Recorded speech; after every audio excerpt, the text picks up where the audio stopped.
بسم اللہ الرحمن الرحیم۔ کتاب بدایت الحکمہ جس کے مصنف محمد حسین طباطبائی اور اس کے 12واں مرحلہ جو کہ الہیات پر مشتمل ہے کہ اللہ تعالیٰ کی ذات اور اس کی صفات، تو ذات کے ہونے کو ثابت کرتے ہیں اور باقی اس کی جو صفات ہیں وہ اللہ تعالیٰ کی مخلوق ہیں۔ تو اس میں یہ 11ویں فصل جس کا عنوان ہے کہ عقول کا صادر ہونا، عقول کا وجود، وہ اللہ تعالیٰ کی ذات وحدت حقہ سے کیسے ظاہر ہوتی ہیں۔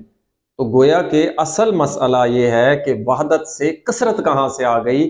یہی ہم نے آپ سے عرض کیا تھا کہ ذات حق تعالی وحدت ہے، جب وہ وحدت ہے تو اس میں جہاد کا تصور تک نہیں، اسی بنیاد پر کہ اس میں وحدت ہے، اس میں جہاد نہیں ہے، اس سے ایک ہی وجود صادر ہوگا، وہ ہے عقل اول کا۔ یہ جو عقل اول ہے یہ چونکہ بسیط ہے، یہ بھی بسیط ہوگا، تو یہاں پر تو کثرت جہات نہیں ہے اس کی ذات میں، تو عقل اول سے کثرت شروع ہوگی۔ تو جو پچھلی فصل ہے 12.10 اس میں ایک چیز باقی رہ گئی تھی، وہ یہ تھی کہ یہ جو عقول صادر ہو رہی ہیں وحدت حق تعالیٰ سے، ان عقول میں کثرت آ رہی ہے، یہ کیا کثرت نوعی ہے یا کثرت فردی ہے؟ تو کثرت نوعی سے کیا مراد ہے، کثرت فردی سے کیا مراد ہے؟ کثرت فردی ایسے ہوتی ہے جیسے کہ انسان ایک کلی ہے، ایک نوع ہے اور اس کے خارج میں کثیر افراد ہیں، ہر فرد انسان کہلاتا ہے۔ خارج میں فرد ہوتا ہے، ذہن میں وہ ایک کلی ہوتی ہے، تو اس کے خارج میں کثیر افراد موجود ہوتے ہیں۔ کیا یہاں پر یہ جو عقول ہیں ان میں جو کثرت آ رہی ہے کیا کثرت فردی ہے یا کثرت نوعی ہے؟ تو مصنف نے جو نظریہ بیان کیا ہے وہ ہے کہ عقول میں چاہے عقل اول ہو، اس سے دوسری عقل، پھر اس سے تیسری عقل، پھر اس سے چوتھی عقل، پھر اس سے پانچویں عقل، حتیٰ کہ یہ 10ویں جو عقل ہے وہ آخری عقل جسے عقول عشرہ بھی کہتے ہیں۔ تو یہ جو کثرت آ رہی ہے ان عقول میں یہ کثرت نوعی ہے۔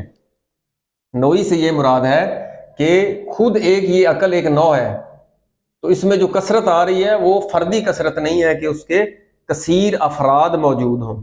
یہ ایک نظریہ تو مصنف نے بیان کیا، لیکن یہاں پر اس نے کہا کہ عرض کیا تھا کہ اللہ تعالیٰ کی ذات حق تعالیٰ سے عالم عقل، یہ سارا عالم عقل ہے، یہ اس کے مراتب ہیں۔ تو اللہ تعالیٰ کی ذات حق تعالیٰ سے عالم عقل جس کے یہ عقول عشرہ، عالم عقل سے عالم مثال وجود میں آتی ہے، عالم مثال سے آخر میں عالم مادہ تشکیل پاتا ہے۔ اس عالم مادہ میں تمام ممکن موجودات، انسان اس میں سے سب سے اشرف المخلوقات ہے۔ جب یہ انسان جو ہے اس عالم مادہ میں یہ دو چیزوں سے مل کر بنا ہے، ایک عالم مادہ کا جسمی بدن اور ایک اس کی روح جسے نفس ناطقہ کہتے ہیں۔ یہ جو نفس ناطقہ ہے تو انسان کا ہدف علم اخلاق میں بھی ہم نے عرض کیا تھا کہ اس عالم میں انسان اپنے کمال کو حاصل کرنے آتا ہے۔ کمال اس کا کیا ہے؟ سعادت، مجرد ہونا، جو جسمی لوازمات ہیں اس سے مجرد ہونا۔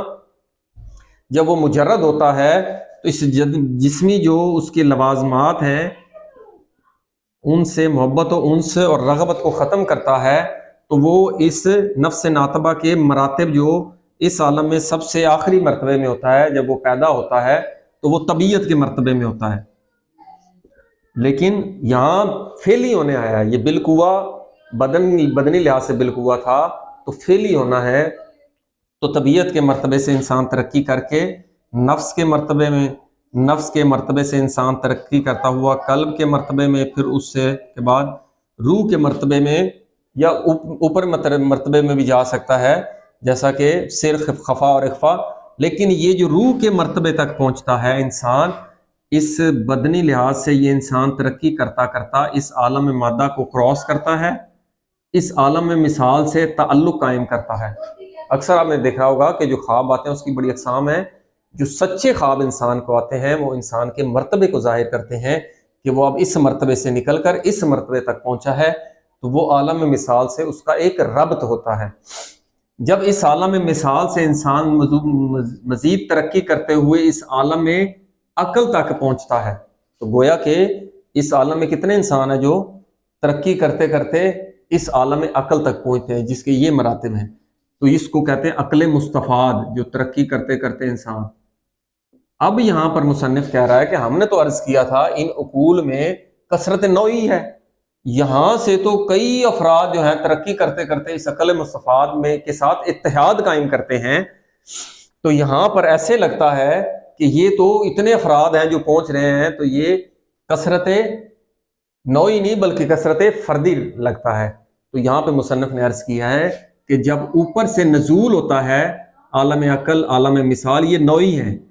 عالم مادہ میں پھر جو نفس ناطقہ ہوتی ہے، یہ اوپر سے نیچے آئے تو کثرت نوعی ہے، لیکن یہ نوعی یہاں پہ تعلق نہیں رکھتی، کیونکہ انسان بدن کے ساتھ متعلق بھی ہوتا ہے اور وہ عقل مستفاد کا فرد نہیں کہلاتا، وہاں پہ اتحاد ہوتا ہے۔ اس سے اگلے اس فصل میں مصنف نے جو عرض کیا ہے وہ ہے کہ یہ جو صادر ہو رہی ہیں وحدت حق حقیقیہ سے، یہ جو عقول صادر ہو رہی ہیں، تو یہ جو سب سے پہلے آئے گی عقل اول۔ اس ذات وحدت میں جہات نہیں ہے۔ یہاں پر اگر کہیں تو ایک ہی جہت ہے، وہ اس کے وجود کی جہت ہے، وجود کے علاوہ وہاں پر کوئی جہت نہیں۔ وہ ہم دیکھیں گے اس میں جو جہات آتی ہیں، تو اس عقل اول میں 6 جہات آتی ہیں۔ ایک پہلا جو اس کی حقیقت ہے، وہ اس کی ماہیت ہے۔ دوسرا اس کا وجود ہے، کیونکہ وجود کے بغیر ماہیت خارج میں ایگزسٹ ہی نہیں کر سکتی، خارج میں جب بھی پائی جائے گی اس کو وجود ملے گا۔ اسی لیے کہتے ہیں کیونکہ یہ ممکن ہے، واجب الوجود ایک ذات ہے، یہ ممکن الوجود ہے، ممکن کی ماہیت لازمی ہوتی ہے، اور خارج میں اس کو وجود ملتا ہے تو ماہیت موجودہ یا ممکن الوجود کہا جاتا ہے۔ تو یہ وجود کی جہت اور ایک ماہیت کی جہت، اس ماہیت کی جہت اور وجوب جو اس کو وجود ملا ہے وہ کیا ہے کہ وجوب بالغیر ملا ہے، یعنی غیر سے اس کو وجود ملا ہے، وہ وجوب بالغیر ہے، وجوب بالذات نہیں ہے۔ ماہیت، جس شے کی ماہیت ہو تو اس کے اندر امکان اس کا ذاتی ہوتا ہے، اس لحاظ سے یہ اس کی ماہیت اور امکان خود اس کا ذاتی، یہ اوپر نہیں جا سکتا۔ اور یہ جو وجود کا تعلق ہے یہ اب اس ذات کے ساتھ ہے، کیونکہ ذات سے اس کو وجود ملا ہے، اور اس بنیاد پر وہ جو واجب قرار پائی ہے کہ اس کو وجود ملا ہے، ممکن کو ماہیت تھی تو اس کو وجود مل گیا، وہ وجوب اس کو غیر سے ملا، وجوب بالغیر۔ جب یہ وجوب بالغیر مل گیا تو اب یہ ہو گئی 2 اور یہ 2 4 جہتیں ہوں گی، 1 2 3 اور 4۔ چوتھا، چونکہ یہ مجرد ہے، مادی تو ہے نہیں، یہ ذات حق تعالیٰ مجرد ہے، مجرد سے مجرد صادر ہو سکتا ہے۔ مادی شے یا ممکن شے جو نچلے مرتبے کی ہے وہ نہیں ہو سکتی عقلی لحاظ سے، کیونکہ اس میں وہ چیز ہی نہیں پائی جا رہی کہ وہ اسے عطا کرے۔ اب آپ کہیں گے تو پھر خارج میں یہ جو موجودات ممکنہ مادی ہیں، یہ خود مادے کا ظرف اس قدر لو لیول کا ہے کہ وہ اس سے ربط نہیں قائم کر سکتی۔ اس پر بہت سارے دلائل ہیں، خود باب الحجہ میں جو احادیث ہیں کہ معصومین نے فرمایا ہم اللہ اور مخلوق کے درمیان ایک واسطہ ہے، کہ ہمارا ایک تعلق اس ذات کے ساتھ اور دوسرا آپ کے ساتھ ہے، یعنی بدنی انسان سے اس عالم میں آئے ہیں تو بدنوں کے ساتھ، لوگوں کے ساتھ بھی تعلق ہے، اور ایک تعلق وہ ان کی حقیقت جو اسماء الحسنہ کی ہے عقل اول والی، وہ ذات حق تعالیٰ سے بھی تعلق رکھتی ہے۔ بہت ساری حدیث ہیں کہ اول ما خلق اللہ عقل، اللہ تعالیٰ نے جو پہلی شکل کی وہ عقل تھی۔ اسی طرح کہ پیغمبر خدا صلی اللہ علیہ وآلہ وسلم نے فرمایا جابر سے کہ سب سے پہلے اللہ نے میری روح کو خلق کیا، پھر میری روح سے ہر خیر کو خلق کیا، پھر اسی سے ہر شے کو خلق کیا۔ اسی لیے جو دہری کہتے ہیں کہاں سے آئی، خود اسی ذات حق تعالیٰ۔